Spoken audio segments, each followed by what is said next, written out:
ഞങ്ങളുടെ ഒരു intercaste marriage ആയിരുന്നു. ഞങ്ങളുടെ കുടുംബക്കാർക്കാർക്കും ഞങ്ങളുടെ വിവാഹത്തിൽ വലിയ താല്പര്യമൊന്നുമില്ല. അവളൊരു പ്രൈവറ്റ് ഹോസ്പിറ്റലിൽ വർക്ക് ചെയ്തിരുന്നു, ഇവിടെ നാട്ടിൽ തന്നെ. ഞാനൊരു സെൽഫ് ഫിനാൻസ് കമ്പനിയിൽ. അവനെ പഠിപ്പിച്ച് വലിയ നിലയിലെത്തിക്കണമെന്നായിരുന്നു അവളുടെ സ്വപ്നം. അതിനുവേണ്ടിയാ അവൾ ഇസ്രായേലിലേക്ക് പോയത്.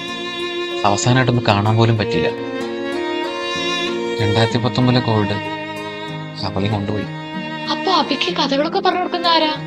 അവന്റെ അമ്മ പോകുമ്പോൾ അബിക്ക് 2 വയസ്സാണ്. പല രാത്രികളിലും അമ്മയെ കാണണമെന്ന് പറഞ്ഞ് അവൻ നന്നായി വാശി പിടിക്കുമായിരുന്നു. രാത്രിയൊക്കെ കരഞ്ഞു ക്ഷണിച്ച് അവൻ ഉറങ്ങിയിരുന്നു.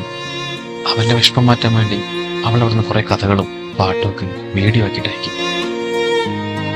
അമ്മ പറയുന്ന കഥയും പാട്ടുകളൊക്കെ കേട്ടാണ് അവ ഉറങ്ങിയിരുന്നത്. തിരിച്ചു വരാത്ത ലോകത്താണ് അവന്റെ അമ്മ എന്ന് അവൻ ഇപ്പോഴും അറിയില്ല. എല്ലാം അറിയുന്ന പ്രായത്തിൽ അവൻ്റെ അടുത്തെല്ലാം തുറന്നു പറയണം. അവ ഉണർന്നു തോന്നുന്നു. അബി, ഇതാരാ വന്ന നോക്കിയേ?